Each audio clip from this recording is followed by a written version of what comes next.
Yeah, sisters, just sisters, please. Hey, everyone leave, please. You're the sister?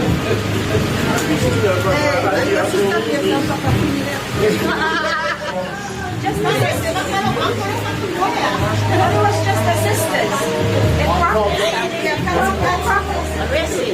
All us have a brother. All us have brothers. Yeah.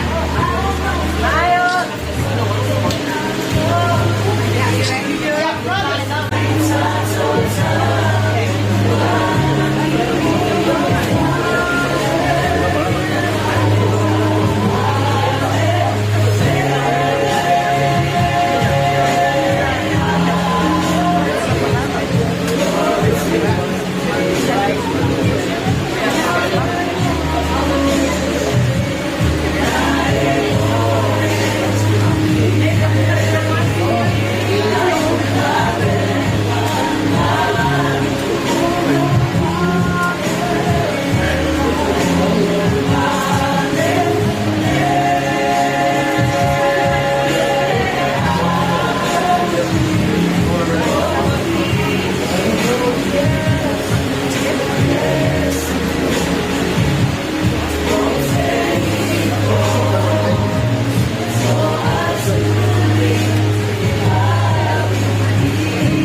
Nana air, la ula what's a fair, low pale wa amese, ole no fai ngata, tale mana tia oitina, tu ua lo ahinga ai mafuta tultama, ai ui la vai there, o te ono sayente, o te langi lene pese, mo oitina la pele, e tangi ene fatu tangi yaile nganga, malingi loi mata, wo omisio e mama.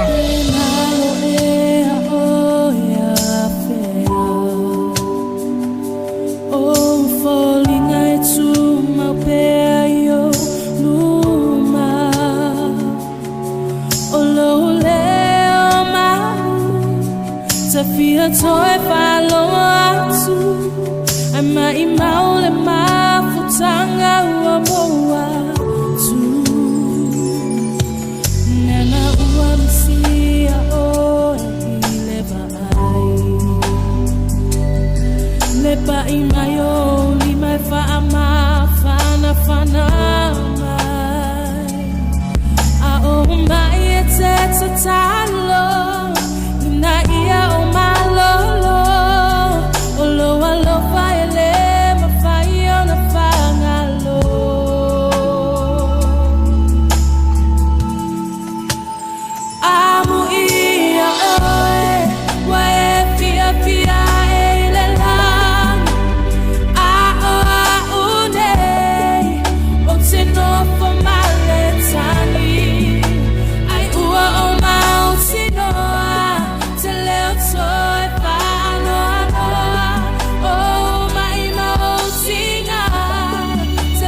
So today we started with, yeah, it's about time, yeah.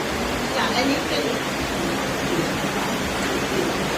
it's the same thing, the same announcement, the same company, the same meeting.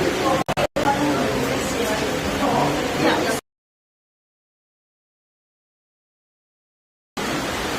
really? Yeah, I think I can.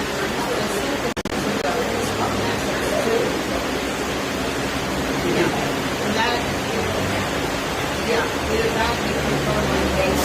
Yeah, so today, that's how we can find out. The last right next to, yeah. Okay,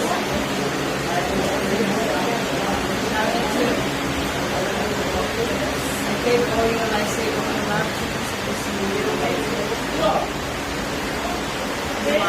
All right. Thank you.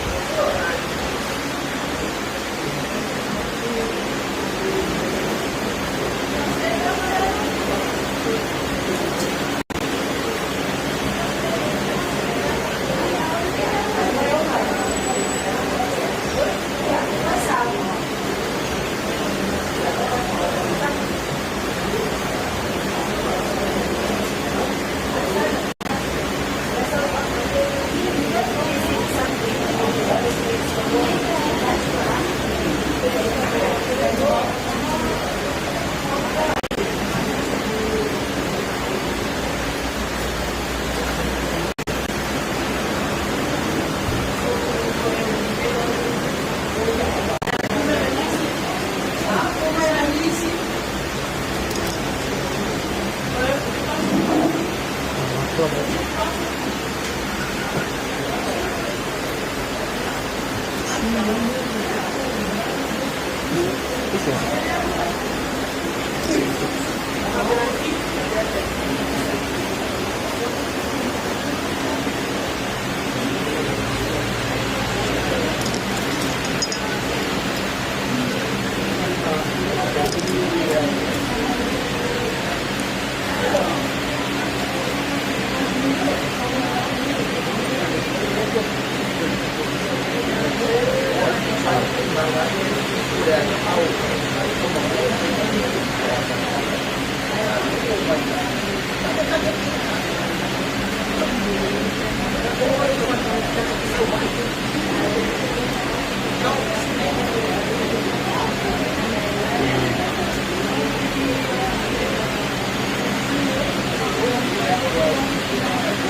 Yun sila yan.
Yeah.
So leave this one on that one.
เ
Talo mo le nganga pa ia, si o tātou wifo ma te talo i le atua.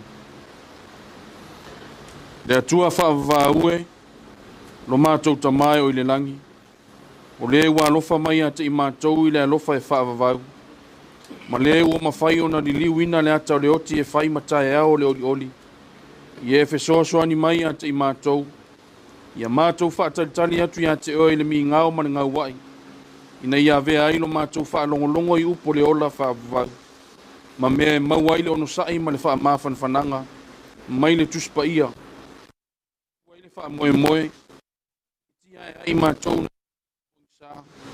Ma le puapua ngā i le malama lama ma le file e mua lo whaatasi mai. E ala ia Yesu Keriso lo mātou ali. Amen. La tātou pese le atua le pese e tolu se lau fitu sifulu.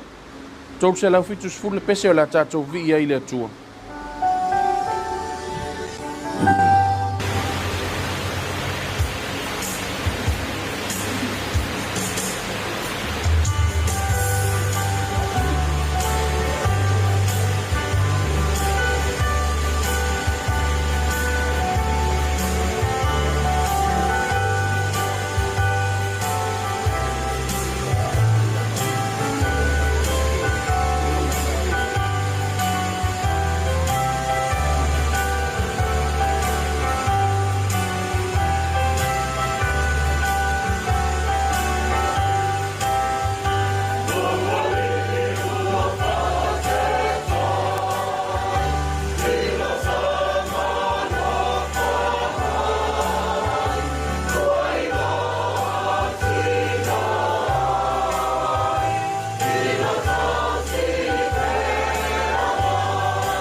Mātou te whenua i nei, matau mā vai. Aolo mātou ola ma le mauti noa. O loo i o lava ao kerisi. Le toi nui le nei tae au. O no le aso fia fia o lo mātou tina. Ua furi tua mai le o langa nei. Pe au maona tiute, maona whaiwa. Sa whea ngai ai ma ia au iai le nei ola. Au anga ia o le nei soifuanga le li ie. Mātou te ola lava ma le mauti noa. E iai o mātou tu aso. E te whaamana waina ia mātou whea au ma o mātou ngā rue. A pei ona e wala au lia lo mātou tina e foia. O Luisa le aso, o i mātou le tae au a ena. Te atusa i lo whasoa i le ola ma le malos. Ma o mātou waso. Neli ie mātou te whawhitai. A wai ui lava o le tui onga onga le oti. Pei tai. Wa mato iai le neima yaso. O le mauti noa o lo toi soi fua mai. Na wa e fato i lalo le oti. Ma le tunga mau. E ala i lo toi tu manu malo. Wa whailea ma wha moe moe sili. O le au fatua tua umalapa. O lawa fio lava na e whetalai. Awa matou te atua tuwale. Tele mea e nofo ai, pe ana le ai. O wa e sau ma sau. Pe tai e ui lea le li ie. O na o le mafutanga wa pele, wa mamae. O na o tausanga maaso. Sa soifua ma ngalue ai le tina nei. E ala i ona tiute ma ona whaiwa. Lo wainga, o lo nuu ai maise le kālesia. E mana tua pea e le ngalo. Lea mātou te whaanoa noa ai, i ona i tu aso whapene. A wao le aru ese ato lo mātou tina. O la ngona ia o i mātou i ona i tu aso whapene i peitai. O au a fionga pa ia, whetalaya mai mo i mātou. E wha whana i nai pea i mātou. Ma maua i pea i mātou le loto titele. O le ono sai ma le wha moe moe. Mātou te tariton. I loa lofa lo wanga le nei wha whana. Mātou te whawhitai ai. Le tina nei. Wa awala mai ai mea lofa i lo ainga e ala i whanau. Wa whapea o na awanga ni mai. Le telo me alofa eses. Fa o ngā iai lo lātou mālosi. I le mālo o le kālesia ai maise o le ai. Whawhitai o na tiute ma o na whaiwasanga lue ai. Sa awa o ina ma whatonu. Ai maise o na sao tā ua. Ua i longa lava lea lea ni ia wa isi la fia lava. Wa whai lea ma fua tau alunga. O le tau au ngā ina o lona soifua ngā lue. Wa e wala au lia lea li ie. A e ola pea. I loto ma nganga o lo ainga ma lo nu. E whai ma wai tafe pea. e sanga whaamanatu mai mo i mātou. E soifua au auna ma le ola tautua. Ia whawhitai foi.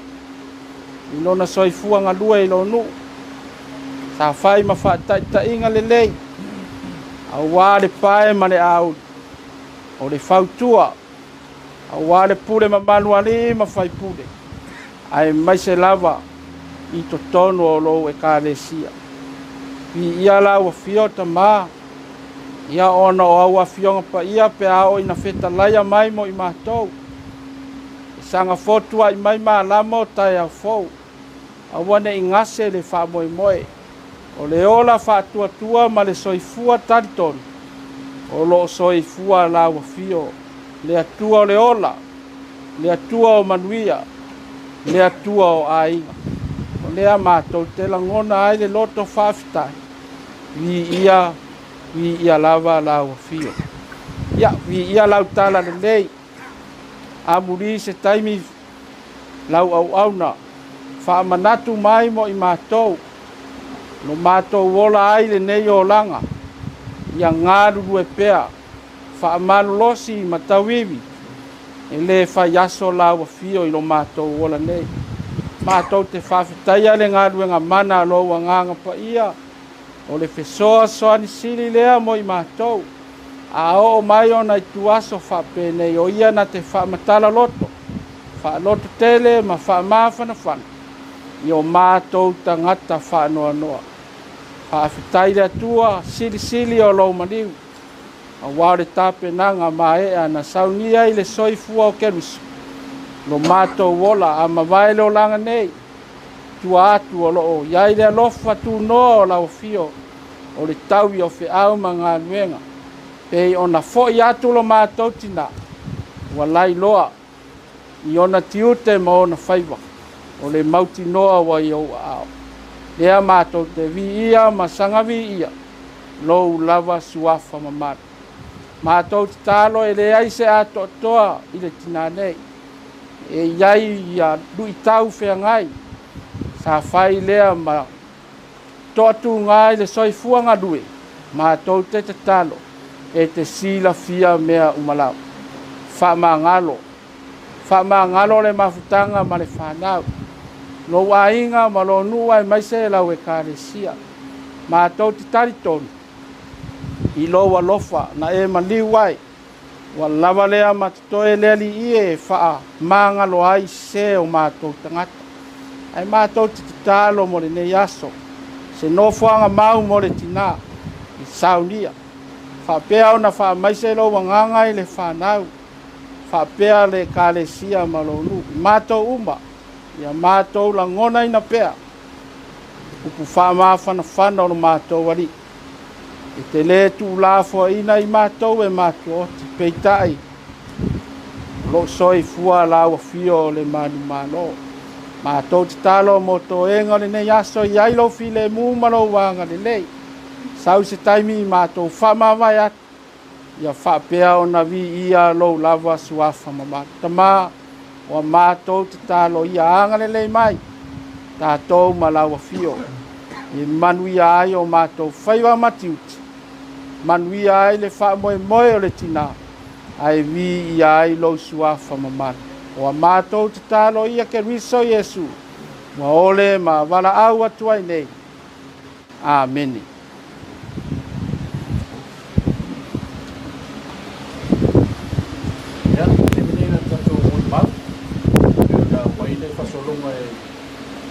Mau tina ya ole mau mua ole mau uso mo tuangane ole mau na lua ya ole mau ya le ainga vai a almost family ya mau na choru le shui le ainga ya mane mau muli ole mau fa na Luisa e ona mai fa solo mo tanto pokalame e fa solo ina tanto mau ya awane fa moi le show ya tatu no nei tatu ainga ya mun mau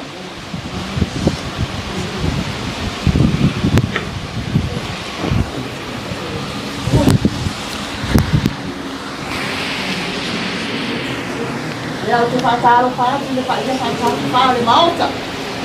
Sula sunga i whātea ngainga malo o wha. Na maari i whātea ngainga, ia o tō whaitua, awa o whusoani, ia e kono, ia se o whātua se o e whāna witi. Ia, o ia mata mori mau, amuta ia aole mori mau, a leo so lea ko tina. O Luisa Sala Fiso, ni se kua mai, lea so mua mati, tasi le ake ina se lau 5 ma le ono. Ua fitu se folo na tausanga, nua mai aso, ma aso e ono.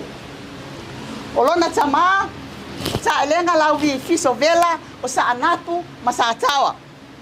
O lona tina, o si na tala o le mau o sa amoa, vai a onga fiso o toamu anei. O le uso lea, e lona lua i le whanau, a o matou matua. Toa lima teine, ai toa whatama.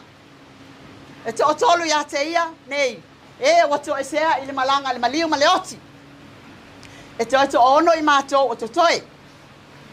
O le tama matua, o longo maalia si o si fiso, ia o lo i Christchurch, New Zealand, i foi lea tama ia. Lona lua, ia, o le pele lea, po le uso lea, o le tina lea, Luisa Sala Fiso.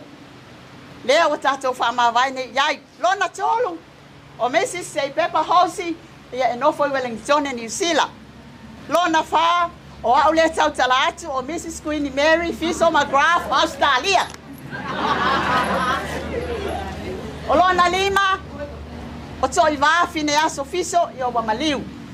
O lona ono, o lau vi tuinga le ava peo pou Fiso, e nofo i Wellington e New Zealand. Lona fitu, o Mrs. Angie Seals, e nofo i Amerika. Lona walu, o Marina Angalelei, tai malelangi, ua maliu fo i o walu watu sao. Lona iwa, ia, o le pele alea male wila nei ainga o fale lima, tala lelei Fiso. O le tina ia Luisa, o lona o langa mai le laititi. Se ia o lawa ina matua, o le e whakasa toa mua. E ai taime, e malanga i Amerika, e asi se ana whanau. Ia matua i fo i mai. Ia matua i alu fo i Amerika. Matua i fo i mai, e whapena le, tinale, i alu New Zealand, e whapena. I ona saulole nofo i nei. E nofo ia i nei tina, whai ana wheau mea masani. Ia, wa avea fo le nofo i nei ma whai wheau. Ia wa avea lo mewa mai ai. Ia wale toi alu ia se lotu, se tulou. E leo alu fo ia se sia kalesia. Na le kalesia e whakasa, a wale me whai na awai. Ono wale anga uma au e lua le tina se tulou, la wale tato tapua inga. E o mai la le taimi nei, ia, masalo po se fulu tau sanga le koe o alinga i kinga le falsa. E ngofo i whai anga kalo, whai anga pese. Ia ia la longa mamai kua, oi ngei le whai ngā loko, ngei lo makua. E ese le maa whanau le matou maa whtanga ma le tina. O uso, matua ngane. E ia, e taimi ese fo ila ngona, mama natu, pe a fe wha soa ai, i se mea, pe a tala noa foi. O uso mo tuangane. E se le ia i Kenya lea, e le tau e misa. Ai o au. Am salo a vai misa ki au pe la vai ki Apollo. Pe vai se iku. E mate misa. E make misa. E le misa fe fusua i lima. Ai fe misa i ma faufunga, ma faupunga. Au sawi i, yo le whainga lea. E misa ta te alu mau talo i mata. E ka ke kangi ngau kai le a ingol ka maloa. A wala ku ka mai tupu la mo e kangi ai. Ia, e se foi ala ngona i faupunga ni ei kengi. Pambai, ala me kem so nga kai pe kangi vale. Ngo folo i. Ka ku ia le ai, e a tau le ngango le lofa i le uso. Ia, ai le kai fa nga isi kama mai si kengi anga wa wa fai mai ei fai ngal ka mai dea. Au saulo la ma se mea ai se aso e asi ai. O ka wasangi fia oi talo fai so tau so sau fa i wa uma ngafi magala kwa ngafi nga i kai le wo sau. Ia wa ma foi ni na tupu le siaso. A kuli au. E kuli ya fa mai alu la wala le mai alu tato ai. Fa ku ai o lo puti turo na toto ai ele ne ya la anga lo ka ko. E kele kuli fa penga o lo uso moni ya na tafe o la fa tas mai alu wala. Ia o ke alu wa o si ta ya mo walu. Ia kele an ko le malau fai pe ava ko sau. Ma se me ai. Al ki nga fa le nei. E vai a ko mai o ma ko kausonga pe o TV a. O Ricky, e mai se tupe, o ka se fia vai a ko tupe ngai pe. Kupe me maka, se lau tala. Fia kele, vai a ko kupe. Me ai. e whaangalo ngā tā, i le mawhauwhau taimi o le malosi, o le taimi o le ta oto ai, nā matanga ta oto Luisa le rasu sultasi o Februari, i le tausanga nei. Ka pa ua ia, tulou ma avatu le whalimai ua stroke, a tole i tūli nei. Ia, le ana whaamana waina i le atua, i le aso lufultasi o mati, i le tausanga le nei. E tele ana o whai mea video calls isi o uso le nei. Ka lo whai. Wa esi au ta mawhauwhaunga. Wa mata me whaina la ta vile, o mai oe. Whape nā tau tala sa iele uso. O ka le malama, o whai atu si au whanau. Ko kongi o pasese. O ke le whainga luenga i o. Ko kongi o pasese so waru. Se yasi si o uso. Ia, le ana usawa, o te tau nuku mai nei la sa mua mati. O le aso sa nalo na aso whanau. O ka no whai atu, mama Isa, o lo uso leo sau, o meli e se lo wika iai, leo sau e asi oe. Ua malingi alo i mati o si o ta uso. Ka alofa o waka. O au, si au tamale o nive, asi anga kama. Ua mata o wheta angisi. Ka alofa i le uso. Ke leo mea sa wha me melo i elu na mawhauwhau. Mea sa mana o iai. Whai le mea. O lana whanau i Amerika. Ta alofa i mo onga o whai vale. O le tau no. Wa alu. O ka se whainga tāle wa ai atu le nei uso wa. O whapea mai wa ngase wa mai. Ia so ia. Tau ke le whai loko. E pū le lava le atua soifua, i loto soifua, malo mato wola. E mamoli lau whaafitai, ia i lato malama o e nā lolofa mai, o ta umafa, o se ele ni pa ia, ia toi whaatutumu ina le atua o tō ato, ia whaatumu ina ma whaatele ina, manuia i o tō ato. O te whaafitai foi, inai te ia o au. Tō whai ale ua tina, roseli tala le lei, manenga luenga whita sa whai.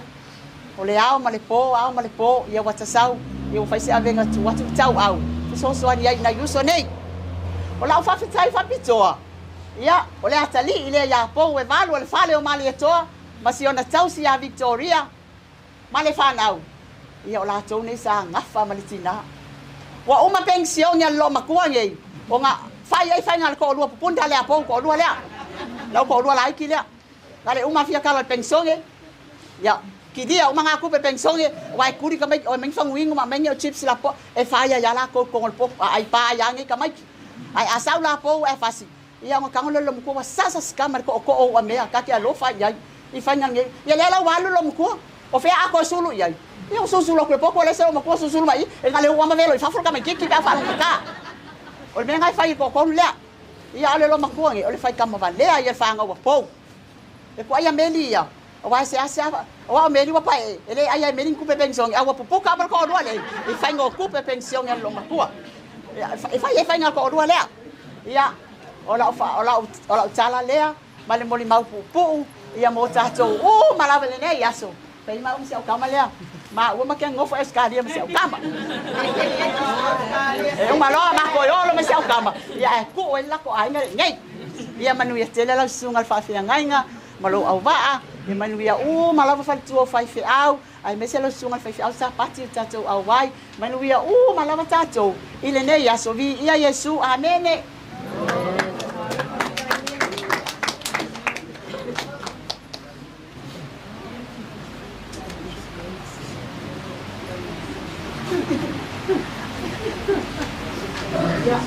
Ai de anu tsain no lesu mo mal ka ko mole ona tsuai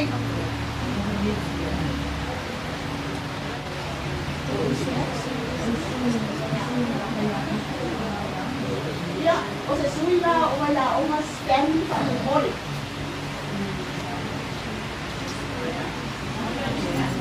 ya ni mai la mo yo se nuli ya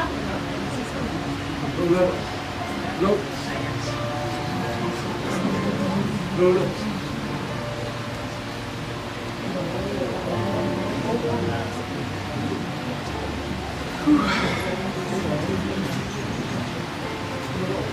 Ora ole o ko pai mo ko malu kulang falupe. E kai malu o fingalu ngaka. Olan. Amalo ngalu ngama ko fie. Ka ko ai ngei. Olo ngo vai vai aonga ba ulu vai aonga. Olo kama so saya. Sayang fangau le I mauka ngei. O longa ku fingi le ka o mai kulau lava o koi. O sina tala wa ulu wa ya onga. I o le ala le o mai kongo le mauka ngei. Le ngo lo o sore ya mo ko fa fingi ya mo ko fingi le. O le lofo le li yon kulang fa lupe I longa au lofa u kako. Pelo ai fifie I longa.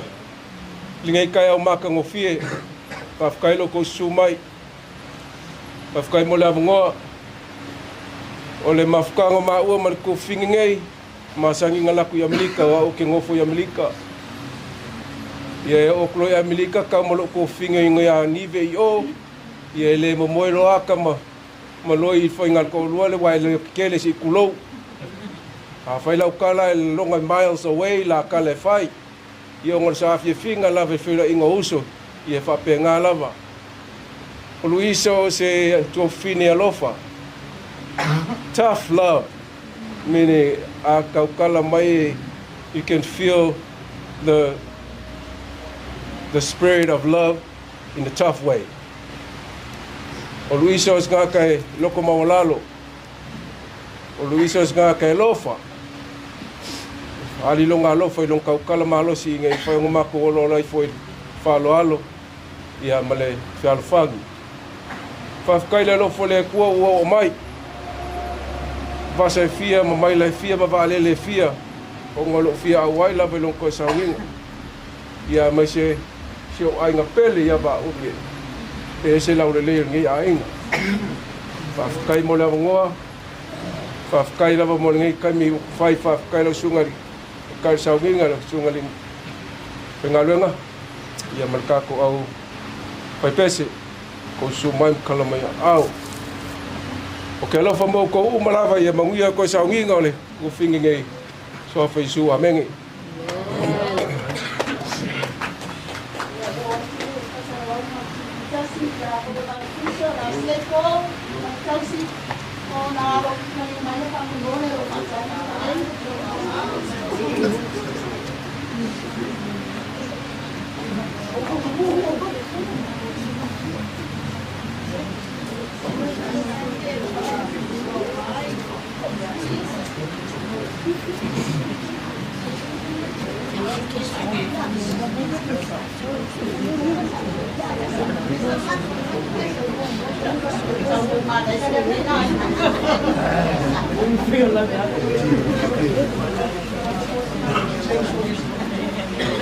Yeah, greetings and Sala Falava. I like Italian actual on I would like to say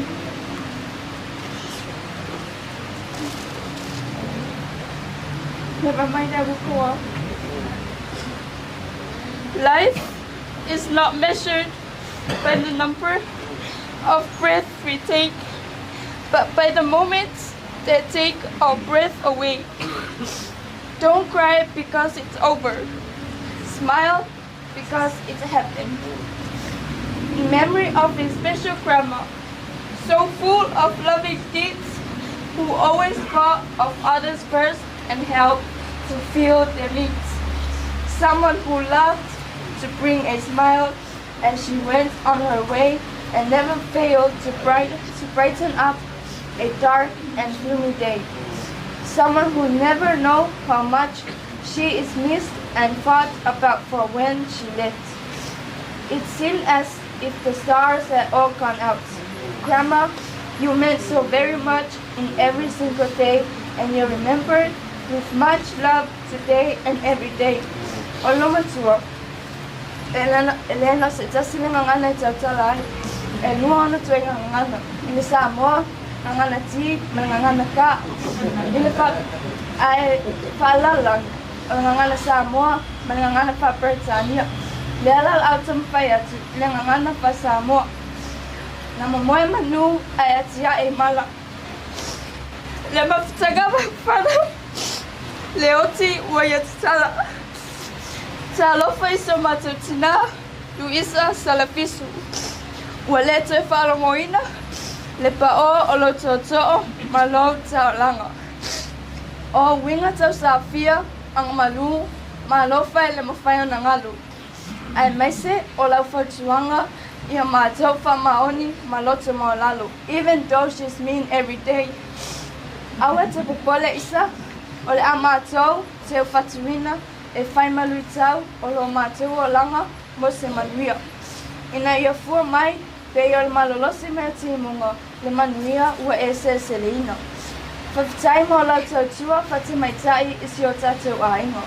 O oi lava o le perenina e pele i a nganga e mawhai whai ana o whape atu o i o le tuaman manu isi o mātou ainga. E leise auro ko se ārio e tau i ailo o lofa whatina. Anyways, o alofa anga ia mai lau whanau. O lau whanau lea, e ui lava ina whalong tata, ai whamon e whamaoni lava e sui o whatau. Lau whanau e umale au, sau le pō, o lai lava e lau le pitau tau. Tau ia ina salu atu e mata o le whata otu. Lau whanau e alofa pea mo oe le uma. Ai ui lea, sau ia ina e alu. Ia manuia pea lo malanga isa, e pea upo le tusi, ia tu maule ali, iovo au ilo tawa. Rest in peace, Grandma Isa. Ele ali. Sai ni uma. Sai ni malava. Ele. Bom patar essa sua caixinha, seja no tua. Nesse aí a situação está toda aí. Eu na estou passando muito da caralho da vida aí. Isso aí não é bicha. Já. Vai ter ensinar vai tanga babe na rewa nang pulawa ya wa o bawari makan fana bawari makan fana uno kita pai do ko ita sanga wali dia sanga mafuta ko bande tua ya mona ko tina ya do sola ni lo tua tangan muka sudah bertua oke sangai dari itu kita ini belum tua lem kau kia kedi belum tua dia belum tua oke ya we jadi ni dia wa buat apa ma tu ayah macam belum tua dia manga fasih kamu dia yang yang pengen belum tua apa nanti kalau dia belum tua abad sih bercita utama yang makku mai makku di Asia Malaysia apa mau fokusnya dua masa lagi yo biar dia umban dia makku itu umam kamu dia berfokusnya dia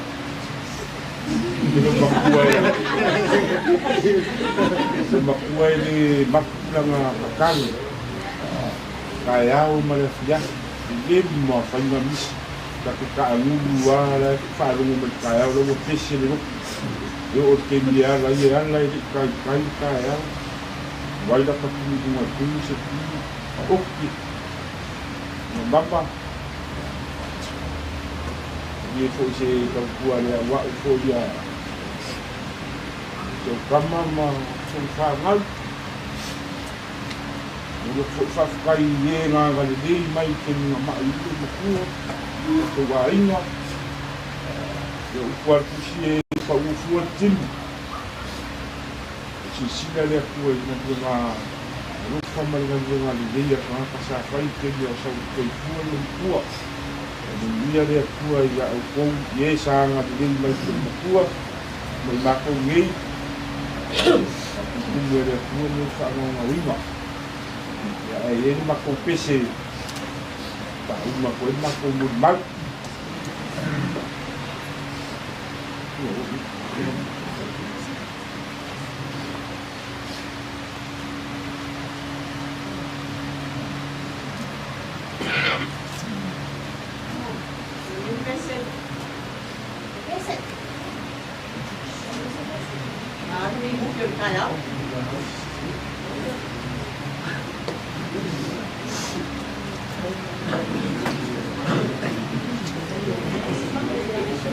Sa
Ai uau mam sino,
Thank you so very much. Thank you so very much. In this very sad and hard time, Mama Luisa has Mama Isa. Has Mama Isa. Mama Isa.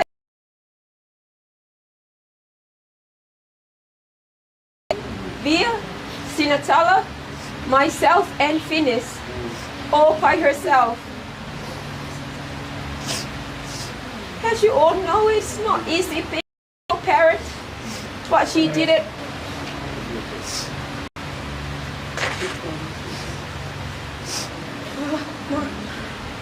Mama Isa is kind, strong, and caring not only us, her children, but everyone else, families. And I do well in class and school. She cheered loudly, very loudly, and danced from her seat all the way at the front. I love the way she smiled. Kiss and hug me tightly with both arms. We both even share a tear of happiness. Mom, I know how proud you are of us children, and I want to let you know that we are super proud of you too, Mom. Mom amazingly raised me the person I am today, and I'm so grateful to her forever. She taught me to always be kind and never back down. While her absence leaves a massive hole in our life, her legacy lives on in the kindness she showed and the lessons she left behind.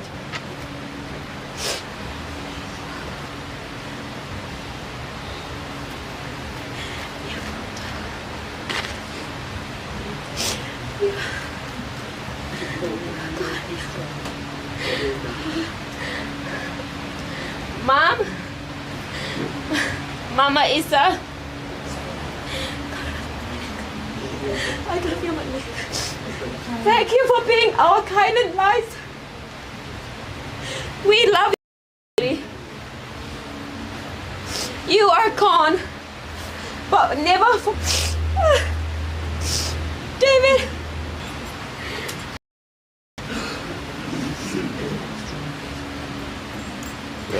Hold this for me.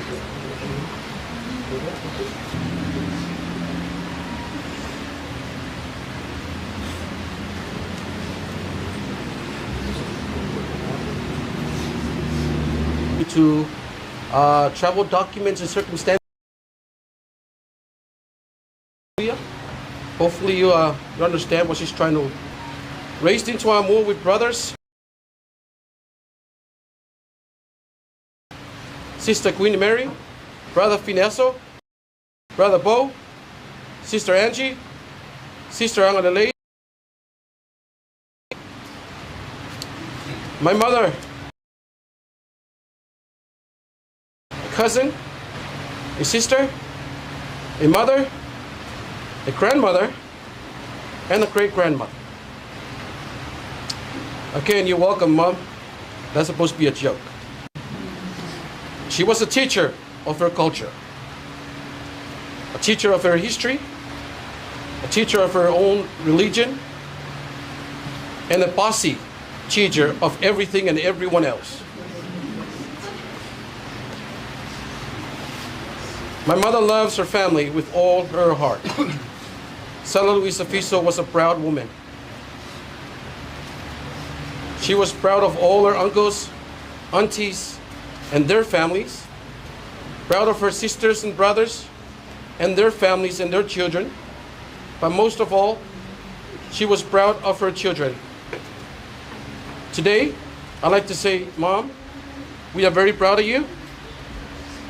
We are proud of all your teachings, proud of the woman you have become, and most of all, proud to call you Mom.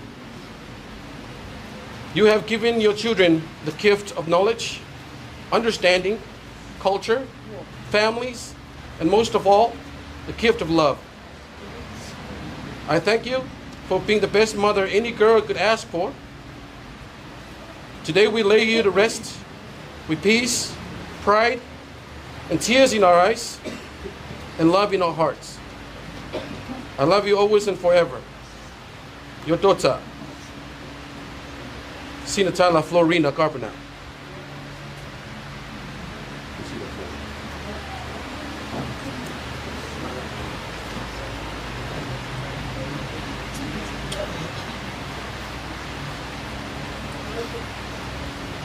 Good morning. God is good. Reverend Palefu Tumatalia and Falitua Belarus Tumutalia, Mother of our church. Good morning and welcome. To our congregation, good morning and welcome. Aunties and uncles, my entire family here today, good morning and welcome. My name is Patrick Albert Westerland. On behalf of our beloved Mother Luisa's children, we thank you.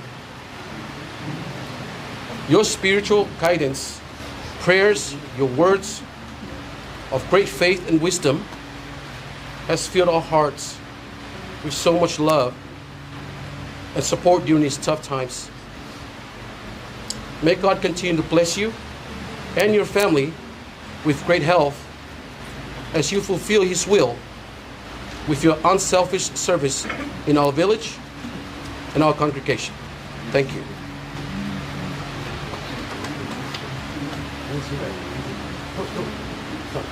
Thank you. To my aunts and uncles who resides here in Samoa, and those who came from different corners of the world to show your love, care, and support by sharing the heavy load that we're enduring. Fapitai. It's quite simple to say those two words, but it meant so much deeper because of your condolences and kindness that has made it easier for us as we continue to grieve the loss of Mama Isa. May God bless all of you with good health, with many more years on this earth, and I pray that everything that you have given may be replenished. Our cousins, relatives, extended family who are living here in Samoa, and those who made the long trip to be here, your love and support has not gone unnoticed. Thank you for allowing Mom into your lives, both good and not so fond memories. We appreciate everything you have done and gave for her. We're grateful and we love you. To our friends and neighbors whose lives have been impacted by one way or the other by the loss of our mother, I say to you, we both grieve the same loss. You are all special to us. Thank you. As the rest of our family have already witnessed and spoken of Mom's life, there's not a whole lot to except my own experience and the impact. Mom, or formerly known as Mama Isa, she was myself, Florina Sinatala Carbonell, Caroline Katrina Trafford, and our adopted brother, Tala Finis Jr. Fiso. My family,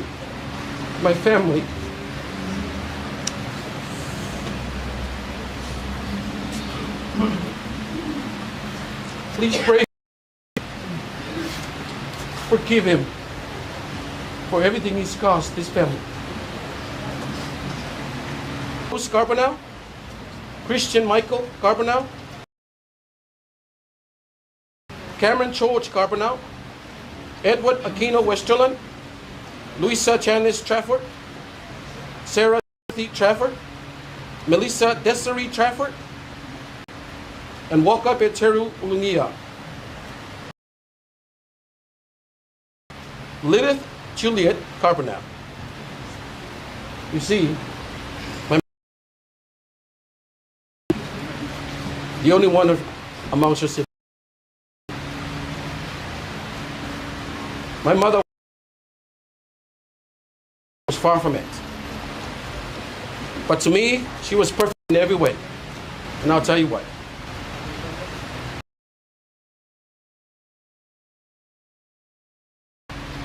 One of the many grandchildren could have.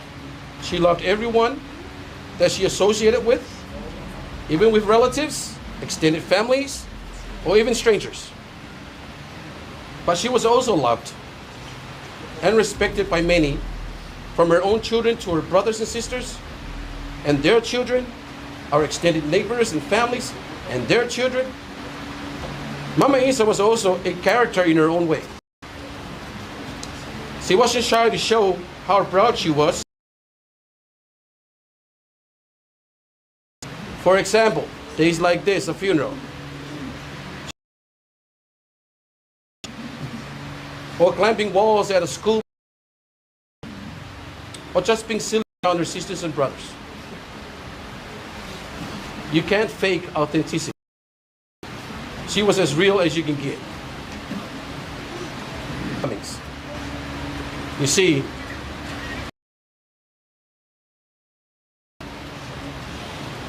out of wedlock.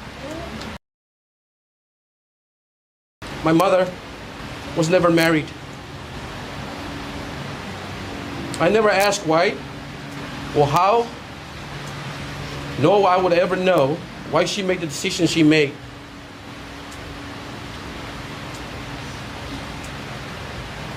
But the truth is, she did an amazing job with us. That I can contest. We have achieved our goals, our personal goals, no matter where we're at in the world. And I'm grateful for that.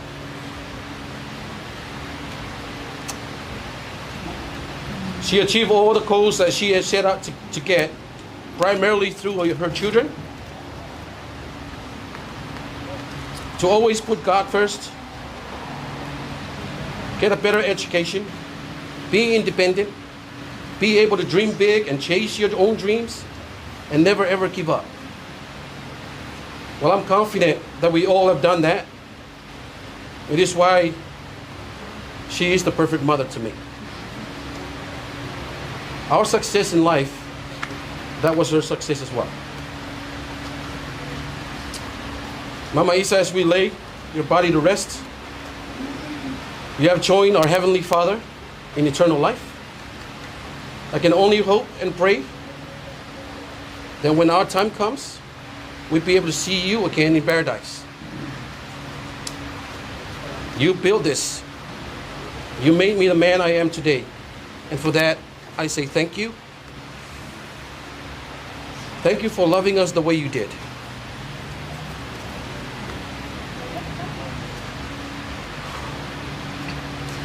I love you with every breath, every bone in my body. Rest in peace, Mother. With love and utmost respect. Paptai.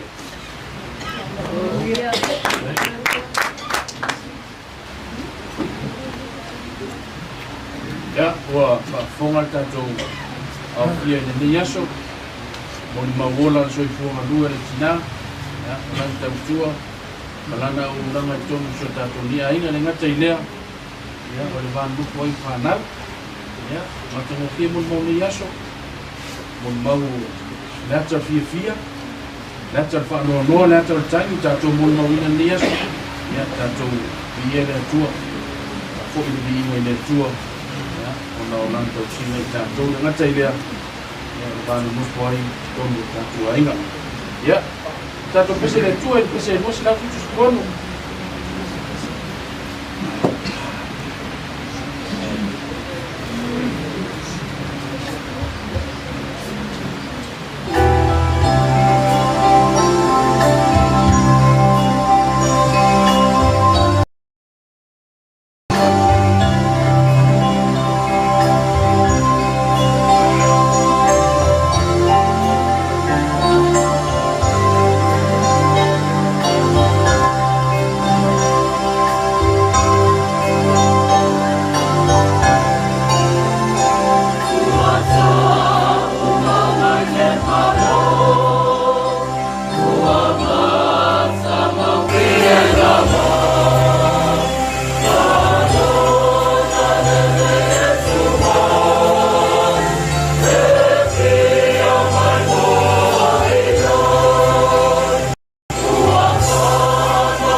perfetta Isaia Asoma ina wasa mo Yesu Isaia o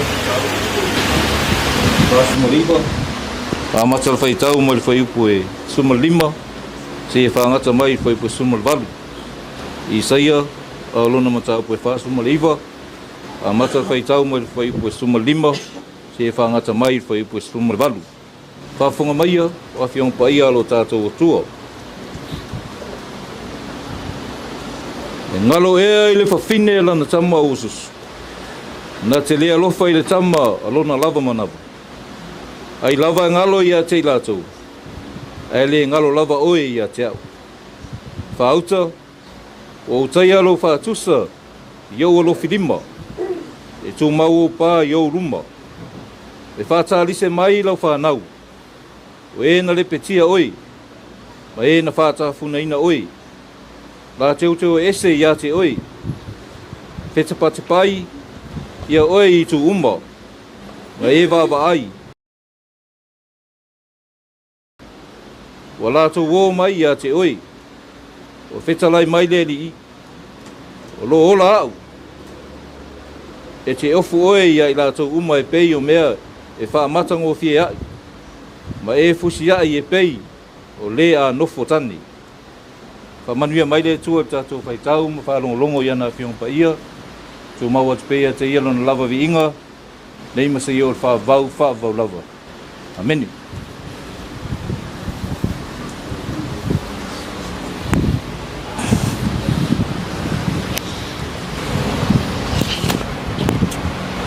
O le launga i le suafa mamalu o le atua le tamā le alo ma le angangsa.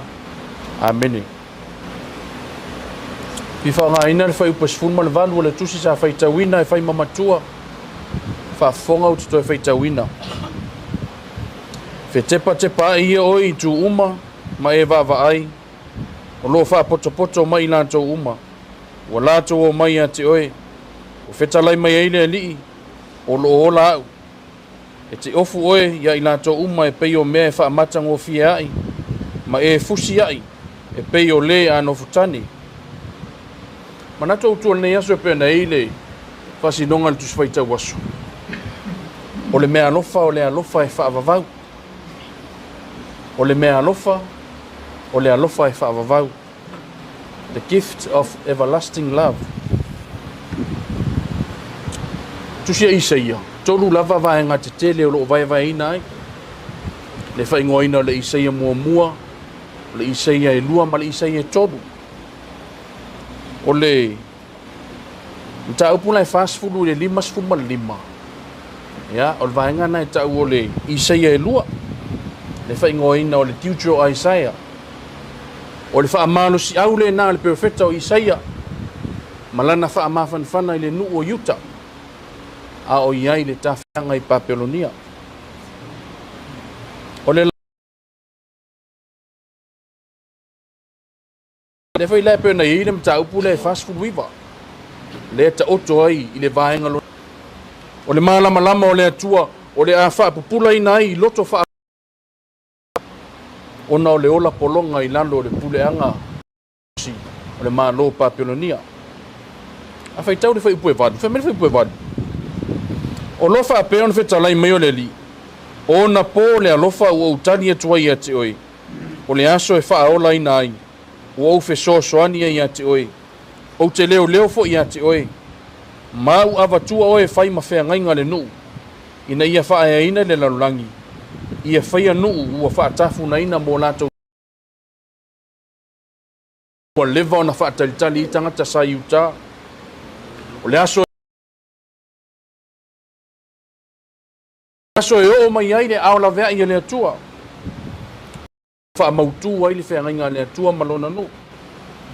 O le aso e wha e ina mai ei malipolonga.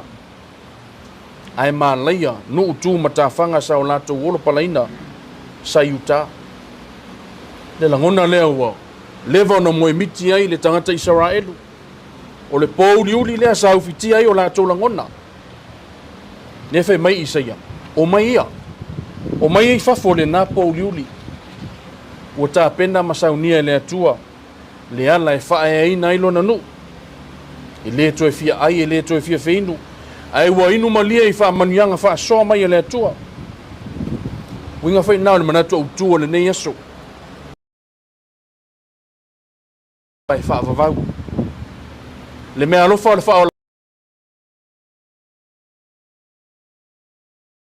ya la le ele I toi fo I le tafiang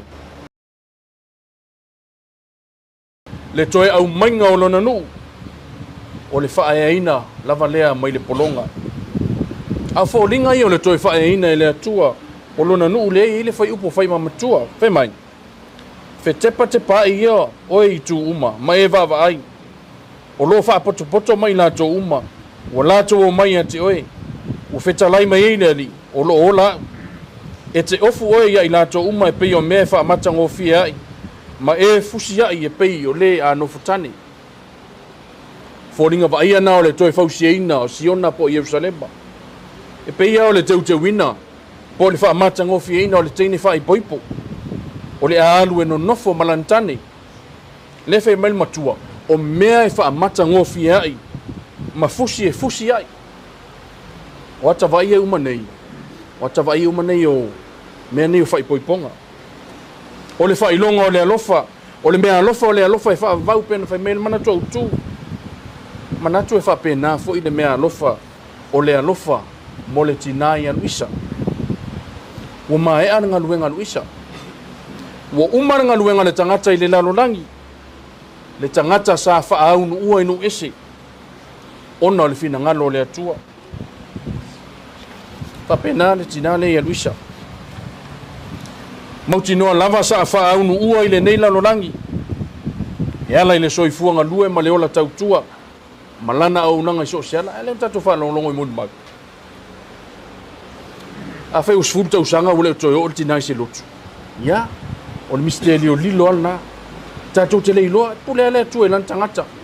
Ma le whaonga ina o lana tangata mo lan whiau, ma lana ngaluenga. Peo tatu, whai tawina mo mundi mau le tusio I sail nita eo. Ina o whaunu ua le nuo, o le atua I papelonia. Papenai tatu. E whaonga ina le atua lo tātou vai ma lo tātou whatau wā. Whaunu ua I tātou nei lalolangi. E whaonga ina I so se tofi mso se au ua fina ngalo I le atua. Ao ina maea ngaluenga whiau au mai le atua tātou te whaonga lo tātou wola. Toi fo ia le I tātou I le nofoanga mau o tāpena I le atua. Toi fo ia le Siona I le Yerusalema fau. Ua umona saunia I le atua mo I tātou. Fo I fea. Fo I Siona. Fo I le Yerusalema. Moi tātou nofoanga o lo tau sinio ai leo kerisiano. Winga le nao manatu au tu o le aso nei. O le mea alofa e whaavavau. Mea alofa le nā le atua umona saunia mo le tangata whaatua tua. E manai e o le manatu o le perfecta o lo au mai le tala. Le au mai le ata whai. Isa wa elu ilona nu umoni. E pei o le whaatua a whai a le fia ale fai mai I saia e ofu I mea fa mata ngofi ai no winga a hao ina tātou toi foi I le Siona fou ma le Jerusalem fou o mea mata ngofi e fa mata ngofi ai tātou I le ini mea mata ngai tātou te ofu ai na o mea mata ngofi ai sea le anga oli I le nofuanga I tu mau fa vau I le ise fa noa pe ona uta ule pona po e so loi e se loi mata o e fa noa lunga le langi le toi fa noa I le to yese po nga I le to yese loto maftia aya na le loto fa noa le to I fonto lua fa inunga lang uma to lua ngata la lang ta to te fo nga ta si mo ta to ni fa pe ta to e o to finish to lo le ai I le to yese to lua fa le langi o le langi ia o no fo nga li oli mar fia ina o ta to mafuta fa ta si male to pa penalty na le o mapu tu I ao lo ta to tapa usidi langi ua malolo I le malolonga tu mau e o I whaavau manuia tau ainga manuia whanau pa ia inga na lua manuia nei au fia ono Yesu amene manuia lau malanga tina ia maua sau no whanga mau langi lima sfotasi le vi inga o le atua la tātou pese ai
whai ule le o lusanga tū mau lo tātou tina.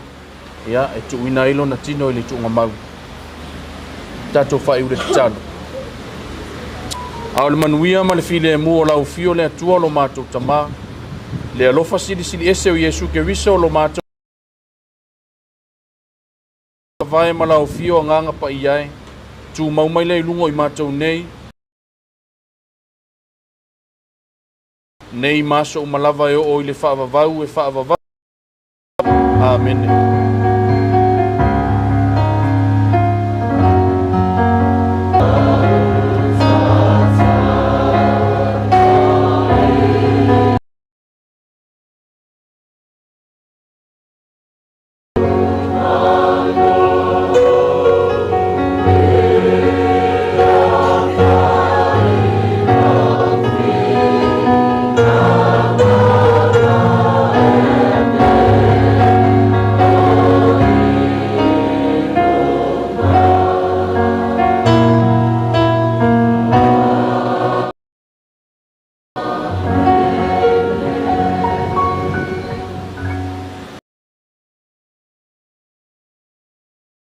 Mengainga taulangi le nei tula le aso kala sangatua ma le whaaro ia le au mai a tamai se a se ua atu le usa le tina e ina niso waenga ki patino yo no tātou e wala au mele suatu ma kala watu ma maro le tātou kutesi Ya, foi a pe mai creso mo.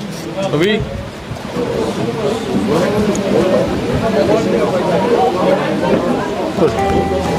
Aro kau nak.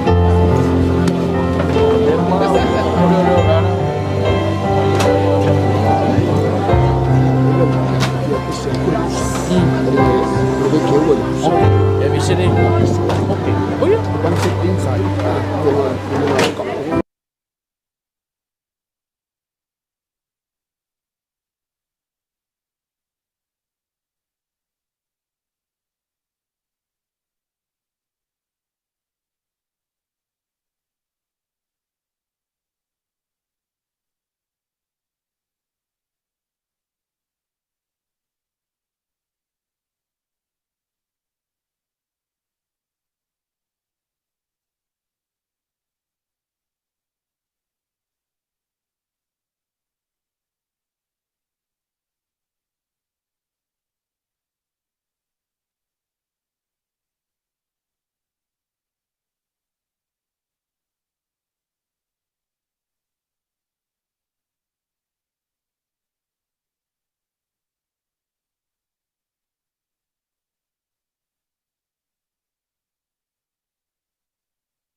Ini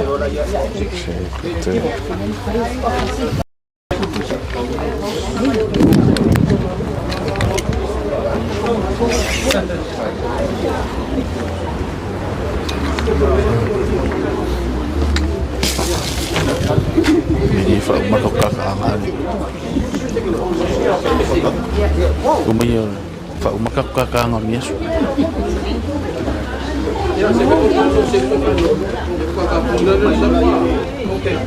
Let the pastor does the service.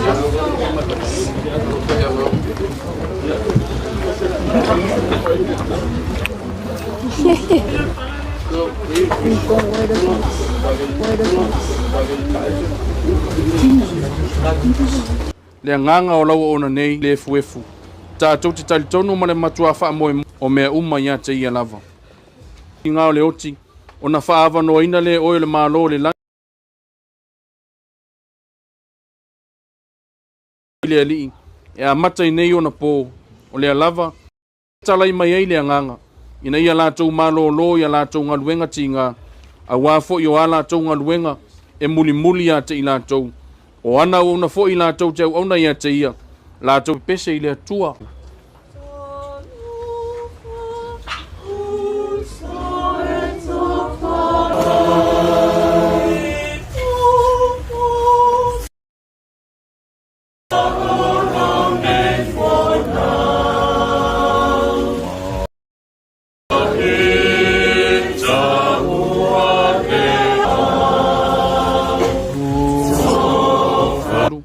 Ua au mai ai le ola, ma le ola tai le lava.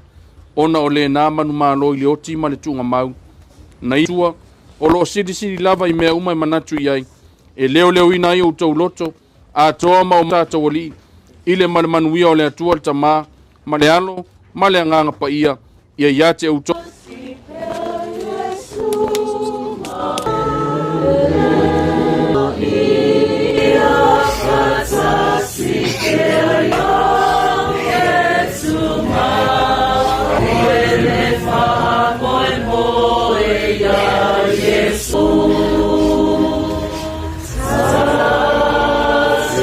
Kingi ko fasa ka usaid sa ku moka sa se kai mi ko se ku pala ya wal pa yo lo fa ngal wenga al mal fa kai ku sa mal ngal wenga pe nga yai ba ngal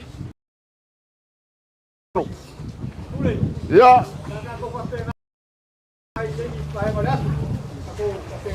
ya wow.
Amen.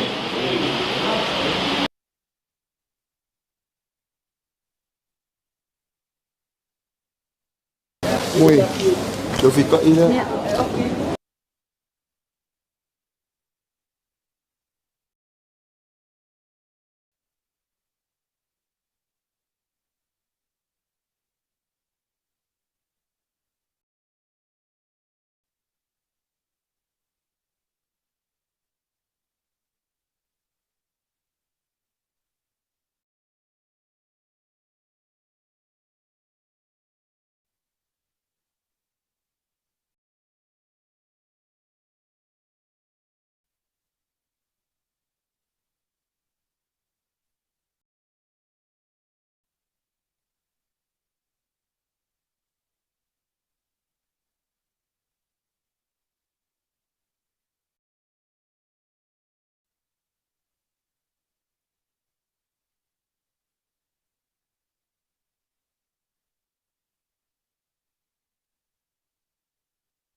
Mau bau pha poi poi còn cá là bau wow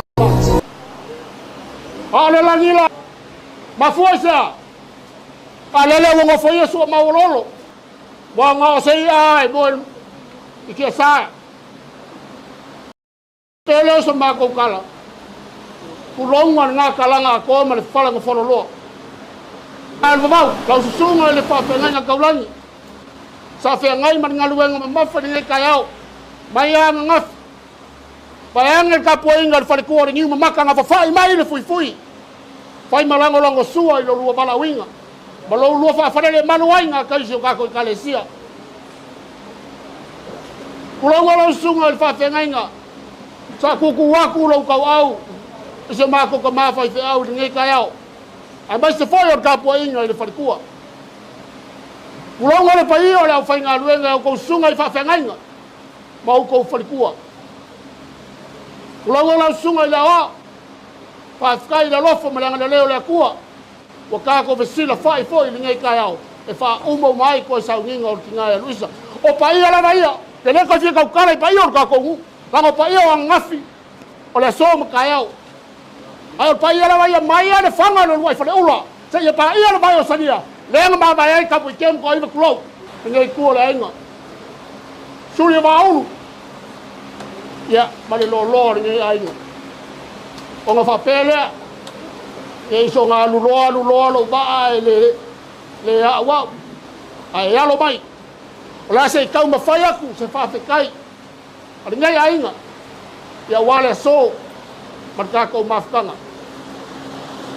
Ya la sunga fa fe ngai nga. La sunga kai. Le sa fe ngai man ngai asu. Ya la fa ka bali le la fo waku marka sala.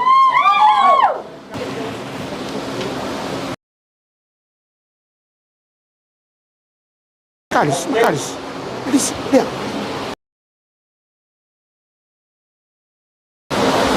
Ya, le suka leo le bang palan.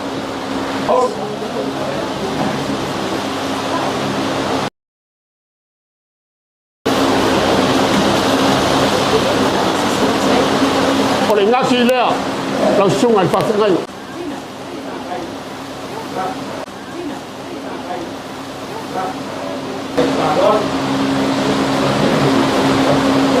Le foi wa ka penga inga. Ngai ai ngolo ka kai le ngakai.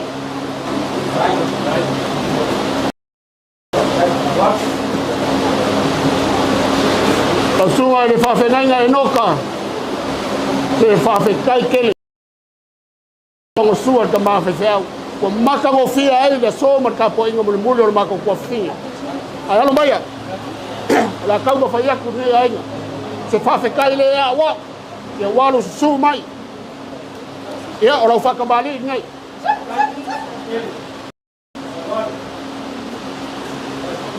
ya le mai lolo ma lolo ngala ai sa Nama Musa.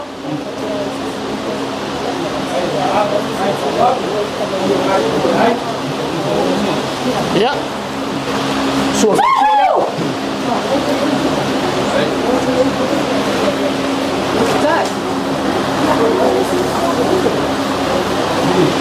Ese swingo na faingo ke kusia.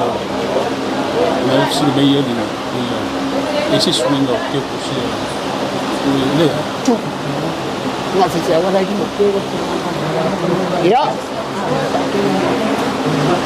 Oleh tu kursi dia langsung pasal langsung lah. Oi. Ya ko.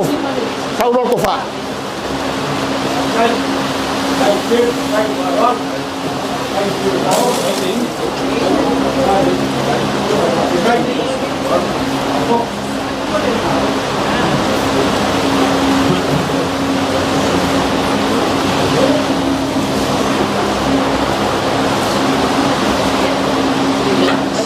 Ya, kalau pasal saya ngakai.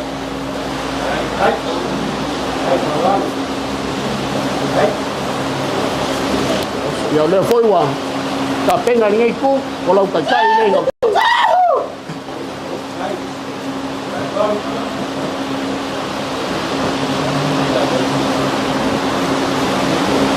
Kau sungai fa fenga nga sapaki. Ka pa fu le swafa. Se ua maulunga ale whaamoemoe le kua whini. Ia, o le ala wala kupero whasolonga le o sau, ia, sau ia sapati.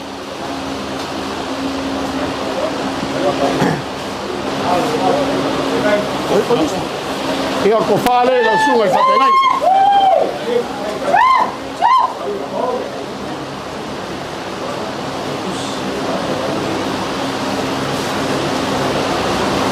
Ia, o lo pase se le ngā kai.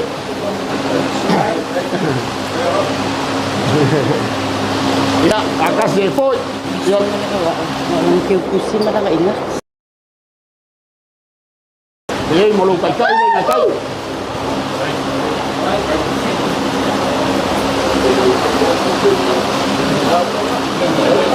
O leo, sunga leo.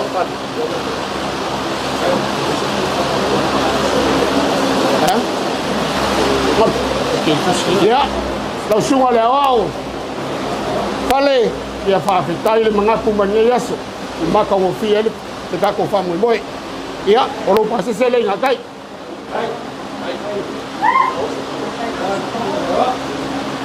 Le fua ka penga lau kai kai. Le kua le ainga. O isi whai au le kukui. Oi. Ia o suswang. Ia o suswang ni lengo. Oi o osi. Oi. Ia lau sunga le. Sunga le via wao. Lau sunga le au suswang. Ia o la whapenga foi. Kan. Kau mawhai aku nei ainga. Ia, o lau pasese lea.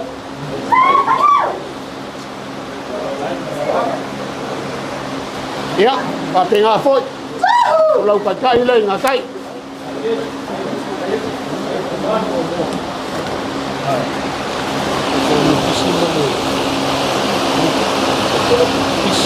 Ia, e ui ale o lava mai a ngiso lau whainga ruenga. Ia, o ngaku tea. Te whaawau, te anga le leo le whapikai, te ngiso lau whainga ruenga. Sunga tausi ni kanga ruenga. O, il tako i kale sema kisi.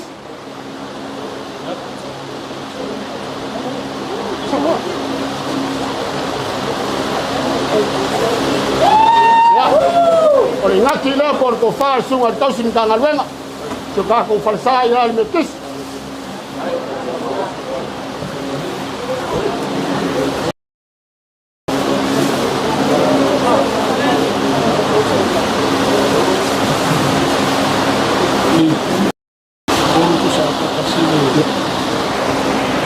Ia o whapea fo ka penga inga pase sori. Abi o fata abi mo ya tama. Ia pakase i malanga kai kai lea.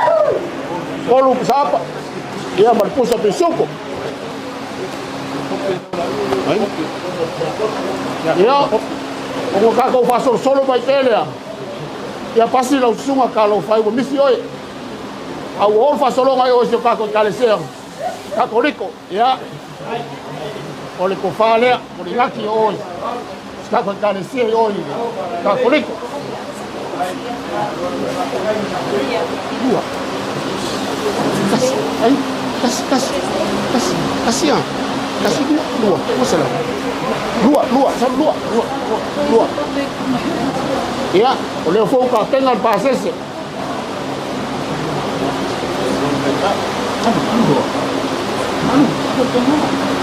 Abi o sama. Ia pakase malanga kai kai ya. Kolum sapa malin. Ya manmang palang ina. Ya.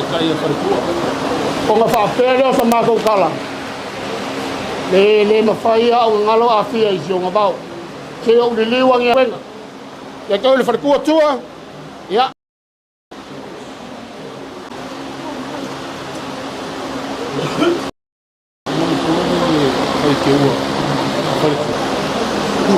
Faya.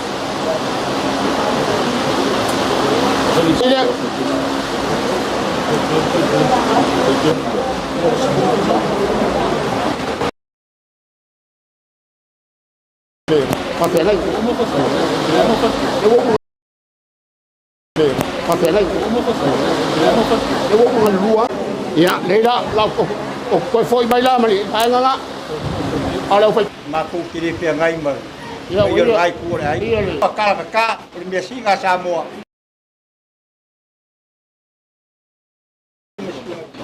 Ole fula mar mala mar sereng paia.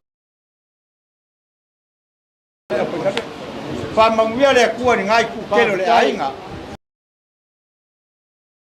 Ya. Ya, ya ifo amangu ngai. Kalau ya koe fa hukum nga over ko mga ko fa ngadwe ngale ya me se foi ya fa ma fa fa inga de ko pa yon ngai ku ai nga loko fa ngo awar ma fa ua yo ngor ki nga ya Luisa yes lo mo mi de ko mai ngor yes kat ya ua chau fono foi de especie ya so foi uma boa viagem oli le na portai e pe naso ma tu bona la parte tele ya io faccio un viaggio ya orbi mala ba ya tu lo ko fe ma tu mu sa ba ya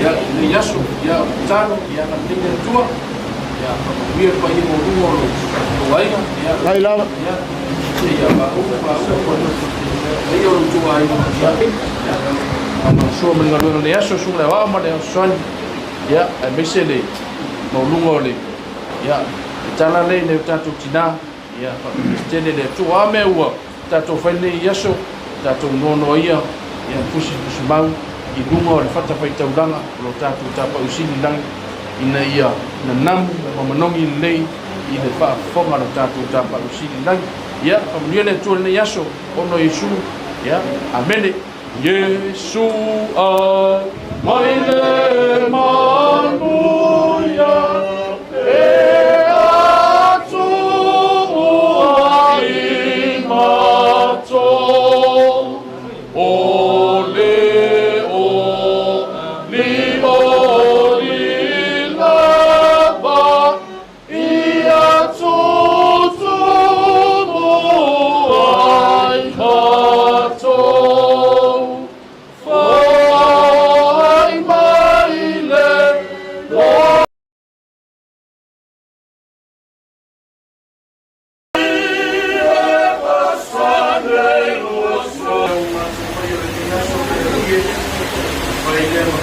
talo ia fa manyanga lungo le nei mamanu mo lungo le nei fia fa manuia na yo macho ainga le pai ia inga na lua ngata idea macho maftanga mal nei po tonga uma ia yo fa manyanga lo macho tua fa mafanfana pele nganga o lau fio lo macho tua ia inga mese walo fa nau e tu mau lo wanga le nei le ie macho talo ta pena foi masauni macho walo sa pati lo was fo wa tayau matou fale i lo malu tapu ia whapa i na lava o matou tangata o le viinga e fo i lau fio e whaau a o le manuia ma le file mua lau fio le atua le tamā le alofa sili ese o Iesu Keriso le li i man whaola i le male mawhtanga le mawai ma lau fio nganga pa i ai tu mau mai nei lungo i matou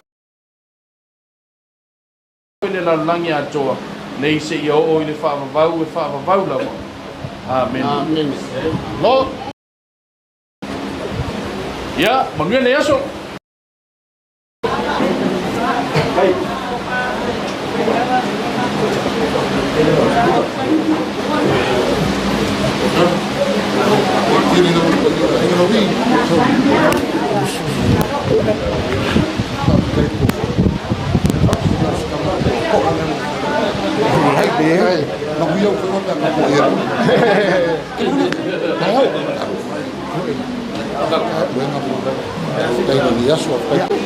Esto.